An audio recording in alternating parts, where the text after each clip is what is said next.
Welcome back to the Empire Builders Podcast. Dave Young here, talking to Stephen Semple, and we're going to talk about business empires that were from nothing and turned into, as we say, empires. Yes, sir. Right? That's the premise. That now people know the underlying premise of the podcast. Let's get on with it. You whispered in my ear as you hit the countdown button that today we're going to talk about the Mars Corporation. The Mars Corporation. Yes. It sounds really big, but we're not talking about like Percival Lowell and his telescope thinking that there were canals on Mars.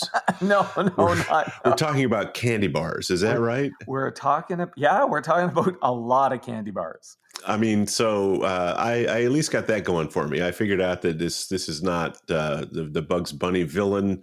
This is.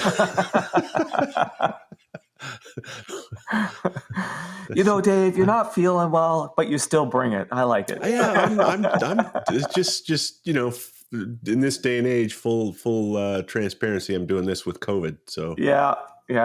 Unfortunately, we record over the internet. That's it. So, got our virus protection on. I've got a mask sitting right next to my microphone. Yeah, Mars is massive. One half of the top candy bar names on the planet are part of Mars. Mars, Snickers, Skittles, Milky Way, Three Musketeers, and M&Ms. All right. So how far back does this go? Well, we're actually going to do two sections of this. We're going to go right back to the beginning, and also we're going to do something around the time that they added some of these extra names that was really kind of interesting. So how many years back? Is there a Mr. Mars or a Mrs. Mars? Oh, yes, it was Franklyn Mars. All right. 1911. 1911. Because what I picture the Mars Corporation full of now is a bunch of suits that are like Slugsworth in Willy Wonka.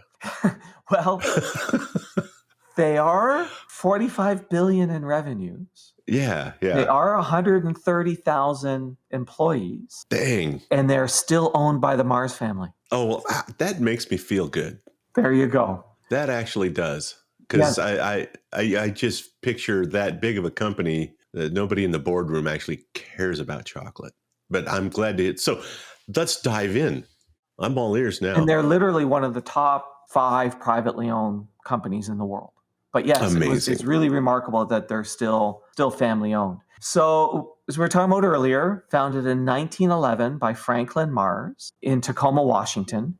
And the reason why we're sort of taking two looks at this company, there's kind of what Franklyn Mars did to start the company, but it was really his son, Forrest Mars, who made it huge. So Forrest grew up as a little bit of a hustler. When he was young, he was not close to his father. In Chicago in 1923, Forrest is he's 19 years old and he's hustling to make a living. And what he's doing is he's illegally plastering billboards all around town. Right. And he gets arrested, needs to be bailed out. So he hadn't talked to his dad in a decade, but he picked up the phone and called dear old dad and said, "Hey, can you bail me out?" Wait, whose billboards was he plastering around town? I have no idea, but it was like, companies would hire these kids to plaster up billboards and it was illegal. Okay. So, city ordinance against just it. Just any blank wall, huh? Exactly. So Forrest calls his dad, and his dad at the time was a candy salesman. They were not close. Forrest Mars was selling candy, but he was also trying to crack into the business. He had been making a few little candy things and really trying to get into the chocolate business, which, if we remember, in the early days of the chocolate business in the United States was heavily dominated by Hershey. In the 1920s, there was no rival to Hershey's. It was like Hershey's and nothing else. Frank had started a chocolate bar called Marrow Bar, and he had a little bit of success. And wait, marrow like bar. Bone marrow? Yeah, like bone marrow. You didn't consult us on the name. No, I just want to point that out.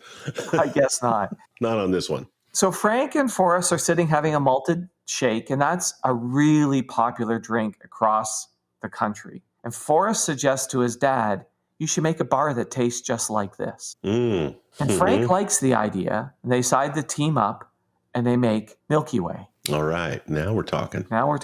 And they go all in, and they need a steady supply of milk chocolate to make this happen, and they get that from Hershey's. So Hershey's was also supplying other small chocolate makers. Okay. Now, here's one of the things. When you look at a Hershey's bar, it's a little thin bar, right? When you look at a Milky Way, it's big, right? big, it's fluffy. It looks way bigger, and it's a huge success. They launch it in 1924, and in 1944, 2 years later, it's basically doing what's equivalent to today would be 12 million in sales. Wow, okay. So his dad is happy. His dad's like, this is awesome. We're making money. This is a huge success. A Milky Way's, it sounds way better than a Marrow bar. Yeah. But part of it is, and again, it stands out because it's, it's larger and it tastes like a malted shake. So his dad's happy, but Forrest wants more. So Forrest encourages him into moving into new markets, and they want to create new products. And the business is growing quickly. Becomes national with the Milky Way. Then they launch Snickers, and then they launch Three Musketeers, all huge successes. Wow. Still huge successes. Yeah.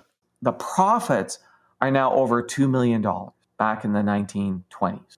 So father and son are reconciled. Well, they're doing business together. Okay. So it's 1932, and they hit 25 million in the sales, and they're second only to Hershey. So they're now the number 2 candy bar maker in the United States. All right. And Forrest still wants more. Frank's really content, and they get in a lot of fights. And Forrest, the son, basically demands of the dad saying, hey, these are my ideas. These are my vision. You should give me 30% of the company. I should have ownership in the company. Frank doesn't agree. Forrest leaves because he thinks he can do more. Wow. Okay. And what he decides to do is learn more about the chocolate business. So he goes to Europe, goes to Switzerland, and he basically convinces Nestle to hire him. Okay. Because he wants to create the first international candy company. He wants to learn everything there is to learn from a large company. And Nestle, at this time, is the largest in the world. Absolute largest in the world. And candy companies at the time were very, very secretive. There was lots of R&D in everything from packaging and manufacturing. And Forrest gets a job in the factory, and he learns all he can. Just basically is a sponge soaking it all up. And once he's gotten all the knowledge he needs, he leaves, and he sets up shop in Slough, England. Invests all of his money. Stay tuned. We're going to wrap up this story and tell you how to apply this lesson to your business right after this. Social post? Yep. Grinding it out? Yep. Content treadmill. Are you getting hearts and likes? Sometimes, just a little bit. You're consistent? Daily, just like my coffee. They're entertaining? I think so. So? You think it's worth it? Don't know. Ask the host. This podcast host? Yep. Oh, and you can book your free starter session on this podcast website. Take it away, Dave. Let's pick up our story where we left off, and trust me, you haven't missed a thing. And he sets up shop in Slough, England. Invests all of his money. And his first idea is he wants to change the Milky Way to local market. And he learned this idea from Nestle. So basically what Nestle was doing, how they made their chocolate for the Italian market, and how they made the chocolate for the English market, and how they made the chocolate for the French market was all slightly different. Because all 3 of those markets have slightly different preferences in terms of sweetness and milkiness and things along that lines. So he takes this idea and he makes a version of the Milky Way for the UK market. And guess what he calls it? The Mars bar. The Mars bar. And it's funny because I've always thought that the Mars bar and the Milky Way bar were kind of similar but different. Yeah. And I never knew until researching this that basically they're the same bar, just modified for markets. But he finds himself now going against Cadbury.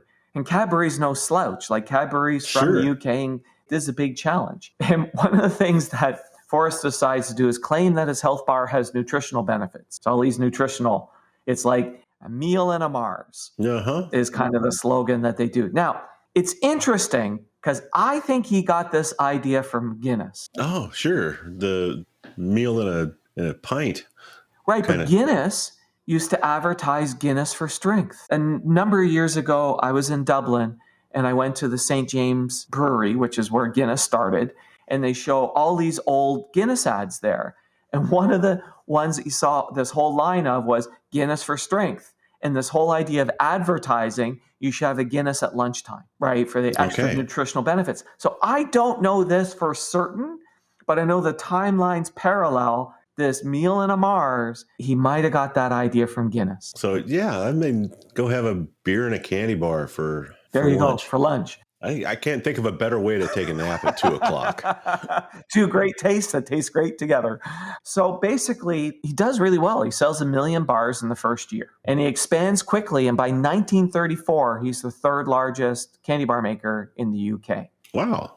He's a go-getter. He really is. Now, one of the keys that he really felt that the success to Milky Way and the Mars bar was that they looked bigger, that they were a bigger bar.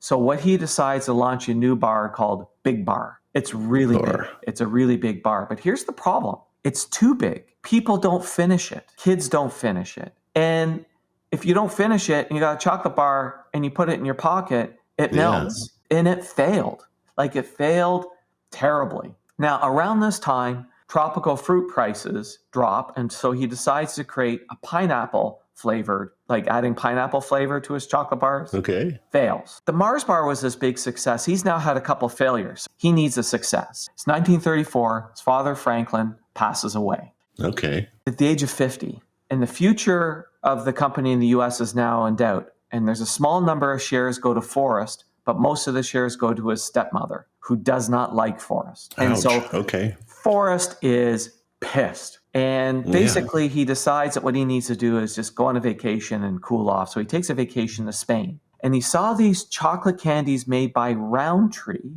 that are called Smarties that don't melt. And he had never saw a candy coating on chocolate. So he decides to take Smarties to America. He returns to the U.S., leaves the UK company in his hands in the number 2, but he needs a supply of milk chocolate. And where does he need to get that? Is Hershey's. Okay.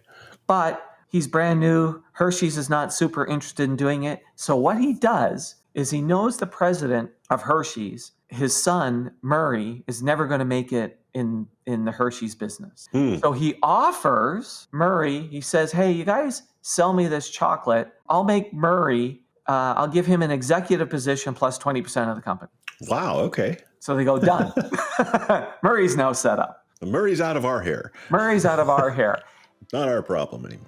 This Mars episode was so interesting, we needed to break it into 2 parts. So tune in next week where you're going to hear about the origin of M&Ms and a bunch of other things that may surprise you. Thanks for listening to the podcast. Please share us, subscribe on your favorite podcast app, and leave us a big, fat, juicy 5-star rating and review at Apple Podcasts. And if you'd like to schedule your own 90-minute empire building session, you can do it at empirebuildingprogram.com.